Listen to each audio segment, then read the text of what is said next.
Ben voilà, nous voici de retour sur ce 40e Rétromobile, ce matin, à la porte de Versailles, à Paris. Avec vous, le voyez, un très beau papillon prêt à prendre son envol.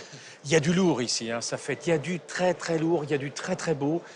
C'est magnifique. Ouais, c'est la fête de l'automobile et de la belle automobile.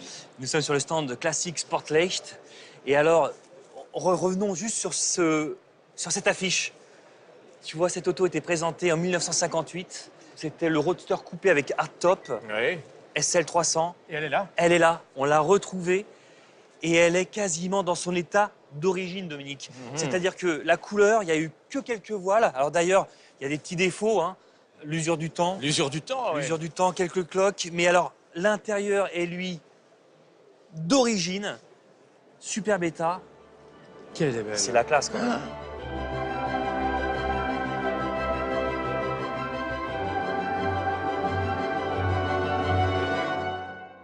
Bonjour, Nicolas. Ça va, Nicolas? Salut, ça fête. Bonjour Dominique. Ça vaut combien? Ça vaut cher. Ah bon? Ça vaut le prix qu'on va lui donner. C'est la voiture du salon de Paris, 58. Première voiture à recevoir le hardtop. Ça vaut combien? Ça vaut très cher. Entre combien et combien, alors? Ça vaut à peu près 1 700 000 euros. À peu près. Nous y sommes arrivés. Autour de ça. Et alors? Alors, et ça, c'est une pièce extraordinaire Celle-ci, c'est la voiture du Tour de France de 1956. de Stalling Moss. George Well, Sterling Moss. Et alors, comment justement, on retrouve une auto pareille? Le propriétaire est venu me voir l'année dernière. Il ne connaissait pas trop l'histoire de sa voiture et on a commencé à un petit peu l'inspecter, regarder, puis on a découvert des choses. Et le fil est venu et puis on s'est rendu compte que c'était tout simplement la voiture du Tour de France qui avait disparu pendant plus de 60 ans. Donc Stalling Moss a piloté cette auto et a remporté, j'imagine... Et ils ont fini deuxième, ils avaient bien commencé, puis ils ont des petits ennuis mécaniques. Ah, quand même.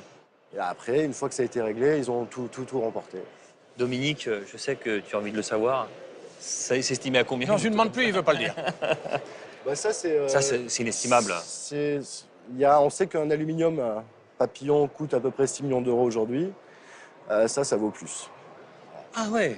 Et elle est à vendre. Elle n'est pas à la vente, elle est en présentation. D'accord. Je ne voudrais pas laisser supposer que nous sommes obsédés par Non. les valeurs de ces voitures, de ces chefs-d'œuvre. Mais c'est vrai que tout a un prix et qu'aujourd'hui, on a du mal à imaginer de tels prix sur des voitures qui C'est sont... vrai. C'est unique au monde, ça, en fait. C'est unique au monde. Voilà. Voilà, Donc c'est logique. s'imaginer que Moss a passé des heures dans cette voiture, à transpirer, je veux dire, Moi, j'aime bien les passer aussi. Hein. c'est À transpirer magique. aussi, Hein, hein. Il faut un peu d'argent, Dominique, quand même. Oui, oui. On va revenir à l'histoire contemporaine de l'automobile avec une nouveauté, le Kadjar, présenté donc en première mondiale. Et c'est Étienne Breuer qui a pu en suivre la conception pratiquement de A à Z, en passant par K comme Kadjar.